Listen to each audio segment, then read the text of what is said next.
Hola querida comunidad virtual, soy el pastor Sergio Ariel López y como ustedes saben, pertenezco a la YERP, Iglesia Evangélica del Río de la Plata. Actualmente me encuentro trabajando en la CEABA, Congregación Evangélica Alemana en Buenos Aires, dentro de la comunidad San Lucas, parroquia Castelar en la zona oeste de la provincia de Buenos Aires. Todos los sábados estaré presentando a modo de podcast las enseñanzas de nuestro libro de catequesis llamado El Escudo de la Fe. De hecho, de esta forma se titulan esta serie de micros semanales, donde los invito a reforzar la catequesis que reciben en sus parroquias y a recordar los conceptos primordiales de nuestra espiritualidad cristiana. Muchos las han recibido desde que eran niños. Vamos entonces a vivir esa experiencia como verdadera comunidad de fe. Una comunidad de fe virtual y con la gracia de nuestro buen Dios, Padre de todo. Continuando con el Catecismo de Heidelberg, tenemos la sección de Dios Creador. Dice la pregunta: ¿de qué nos aprovecha este conocimiento de la creación y de la providencia de Dios? En la desdicha nos enseña paciencia, en la dicha gratitud, y para el porvenir nos da segura confianza en nuestro fiel Dios y Padre, sabiendo que ninguna criatura puede apartarnos de su amor, ya que Él dispone de todas las criaturas, de manera que sin su voluntad nada pueden hacer. En el Catecismo de Heidelberg, al igual que el Catecismo Menor de Lutero, va dividiendo, y lo que hace aquí de alguna manera es explayarse un poco más sobre las verdades que están contenidas en el credo apostólico, ¿sí? Por eso, en esta sección, en la pregunta número 28, acerca de Dios creador, dice: ¿de qué nos aprovecha saber sobre la creación y la providencia de Dios? Y acá es algo muy interesante. En la desdicha, dice, cuando las cosas te van mal, nos enseña a tener paciencia. Y en la dicha, cuando las cosas te van bien, nos enseñan a ser agradecidos. Fíjense cómo el aspecto de la creación, que no lo vimos en el Catecismo Menor de Lutero, en el credo, aparece aquí en este catecismo, expuesto de una manera así, tal cual, como les estoy contando, porque estoy leyendo del Escudo de la Fe. Es que en realidad, cuando nosotros profesamos que creemos en Dios Padre, Creador del cielo y de la tierra, estamos diciendo esto también, que nos sometemos de algún modo a su providencia, y su providencia es tanto que me dé las cosas que yo le pido como aquellas que no le pido, pero que me suceden igual, redundan para bien. Así dice el apóstol Pablo. Entonces, es muy interesante que en el credo, acá aparezca, en el catecismo, mejor dicho, aparezca mencionado que en la desventura, en la desdicha, cuando las cosas te van mal, cuando no te salen las cosas como vos querés, cuando de repente te encontrás con que lo que le pedís a Dios, eso pareciera que no viene escuchado, hay una moraleja detrás, hay una enseñanza detrás que tiene que ver con la paciencia. Qué interesante y qué importante que podamos ejercitarnos en la paciencia. Por otro lado, cuando las cosas te van bien, cuando las oraciones vienen escuchadas, cuando lo que en realidad estamos haciendo fructifica, entonces poder también elevar nuestra oración a Dios, nuestro agradecimiento a Dios, por sobre todas las cosas, nuestra gratitud a Dios por todo lo que recibimos. Esto me parece una lección muy, muy importante. Luego, como es muy breve la mención acerca de la creación, pasa a otra cuestión de Jesucristo Salvador. Y ahí tiene al menos dos preguntas. La primera dice, ¿por qué se llama al Hijo de Dios Jesús? Esto es Salvador. Porque, dice la respuesta, porque nos salva de nuestros pecados y porque no es posible buscar ni hallar salvación en otro. ¡Wow! Acá, créanme, me genera un gran interrogante. Primero, ciertamente yo como cristiano profeso la fe en Jesucristo, por el cual el único Salvador y mediador es Jesús, el Señor, el Salvador. Ahora bien, si no existe otro medio de salvación posible y que no se encuentra en ningún otro lado, ¿qué pasa entonces? Mi pregunta es, con aquellos que no creen en Jesús, con aquellos que no lo conocen, con aquellos que no profesan entonces nuestra fe, con aquellos que profesan otra fe, con aquellos que han nacido en un contexto religioso totalmente diverso, politeísta, como en la India, como en China, como en Indonesia, en África, donde quizás ni siquiera el nombre de Jesús viene mencionado, o si se lo menciona como un prócer, como un héroe, como alguien a tener en cuenta, pero no como el Salvador del mundo. Entonces vuelvo a preguntar, porque me parece interesante la pregunta que rescata el Catecismo de Heidelberg, y dice, ¿por qué se llama al Hijo de Dios Jesús? Esto es Salvador, ¿sí? Jesús, Yeshua, es Jesús, es Salvador.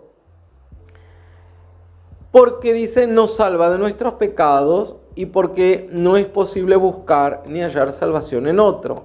A ver, por más que en el mundo haya millones y millones de personas que no profesen la fe en Jesús, esto no significa que el gesto de salvación por el cual nosotros profesamos, que en Jesús viene testimoniado, puesto en acto, la redención obrada a través del sacrificio de la cruz, obra de todas maneras para que en todo el mundo, y aun aquellos que no reconozcan a Jesús como Salvador, como Jesús, entonces puedan acceder a la salvación, al menos o tan solo o bajo la consigna de tener buena fe en sus acciones, es decir, se les será tenido en cuenta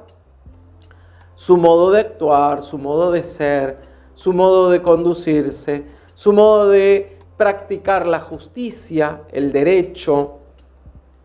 Para estas personas que no profesan nuestra fe, entonces la salvación obra de igual manera en Jesucristo y a través de Jesucristo, pero aquí entonces estaría para estas personas siendo muy importante cómo se conducen en la vida, cómo son en su ética, en su modo de ser, en su modo de vivir, y que esto de algún modo refleje lo que Jesús en la enseñanza nos vino a nosotros a iluminar. Ahora también para nosotros es de mayor responsabilidad porque nosotros a sabiendas, porque una cosa es no saber, una cosa es nacer en una familia donde se profesa el budismo, el hinduismo o la religión islámica, pero otra cosa es si naciste en una familia cristiana, más aún naciste en una familia protestante, más aún conoces el evangelio, más aún lo practicás y aún así todo eso te resbala, todo eso de algún modo no lo pones en práctica, no se traduce en tu vida, ciertamente la vara con la que se nos va a medir es de mayor responsabilidad porque nosotros tenemos mayor conocimiento, nosotros tenemos más elementos, para lo cual podemos acceder a la salvación, tenemos mayor posibilidad de ser salvos, pero al mismo tiempo mayor también compromiso con esa salvación. La otra pregunta sobre de Jesucristo Salvador dice, ¿por qué se le llama Cristo? Esto es el ungido. Porque fue puesto por el Padre y ungido con el Espíritu Santo como supremo profeta y maestro, el cual nos ha revelado completa y perfectamente el secreto designio de Dios acerca de nuestra redención, como nuestro único sumo pontífice, que nos ha redimido con el solo sacrificio de su cuerpo e intercede por nosotros sin cesar ante el Padre, y como nuestro Rey eterno, que nos gobierna con su palabra y su Espíritu, y nos guarda y mantiene en su adquirida redención. Es lo que les estuve diciendo en el párrafo anterior respecto de la pregunta acerca de Jesús Salvador, solo que aquí viene desdoblado y en una pregunta hace más énfasis en el aspecto soteriológico, es decir, la salvación.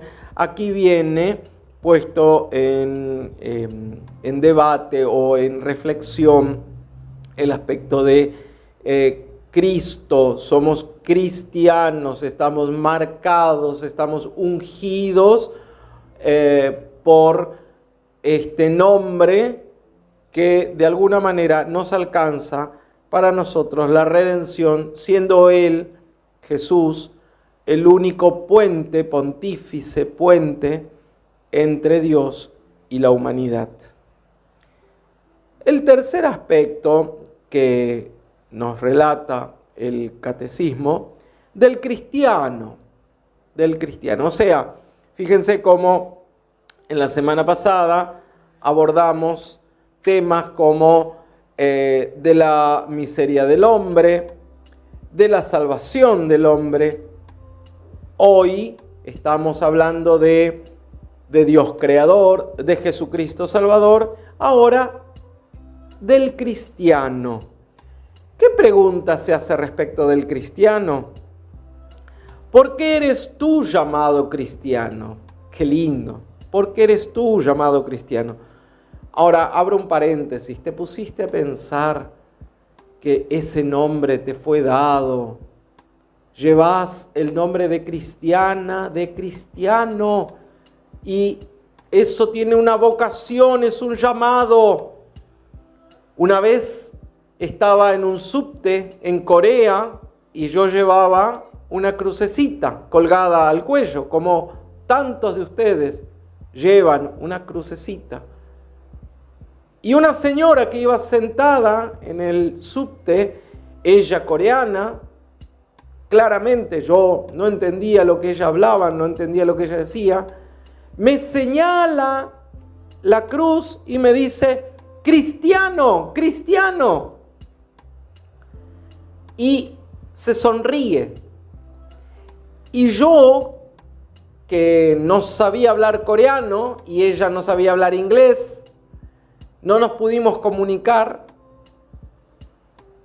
Yo no sé si ella era cristiana, profesaba el cristianismo, era budista o no. Ahora, la cruz hizo que ella expresara ese sentimiento cristiano. Créanme que nunca en mi vida sentí tan palpable, tan patente esta vocación, este ser, esta identidad en un ámbito donde el cristianismo no es la mayoría justamente, ¿no? Pues bien, ¿por qué eres tú llamado cristiano? Dice el catecismo.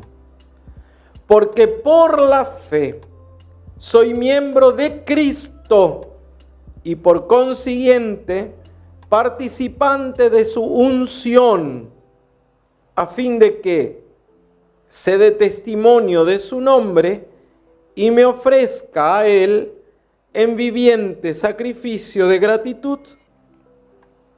Pugne en esta vida con libre conciencia contra el pecado y el diablo y reine con Él sobre todas las criaturas en la eternidad.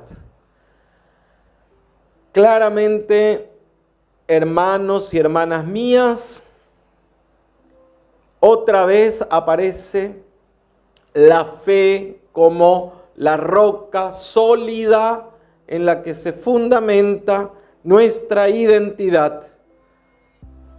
¿Por qué somos cristianos? Porque por la fe soy miembro de Cristo y soy miembro de Cristo. ¿Sí? Participo de la Iglesia Evangélica del Río de la Plata, participo de la Iglesia Metodista, participo de la Iglesia Católica.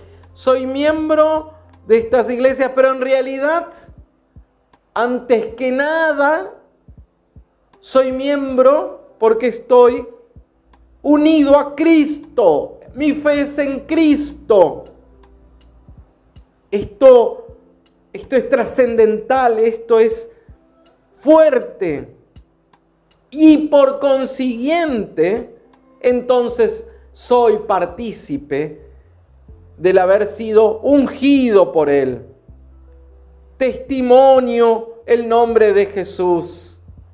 Y me ofrezco cada día a Él en viviente sacrificio de gratitud. Pugno en esta vida con libre conciencia en contra del pecado y del diablo y espero reinar con Él toda la eternidad. ¡Qué lindo! Cuando te pregunten ¿por qué sos llamado cristiano? Ahí tenés la respuesta. Ahí tenés tu vocación. Ahí tenés el secreto en tus manos. Sos por fe miembro de Cristo, parte de ese cuerpo de Cristo que vive en esta iglesia en la que vos participes. La otra pregunta dice, si Cristo ha muerto por nosotros, ¿cómo es que nosotros también tenemos que morir? Claro, porque se supone que la muerte entró al mundo por el pecado, pero si Cristo ya murió, entonces dice, claro, no tendríamos que morir, porque la muerte ya fue vencida. Es interesante la pregunta, ¿no es cierto?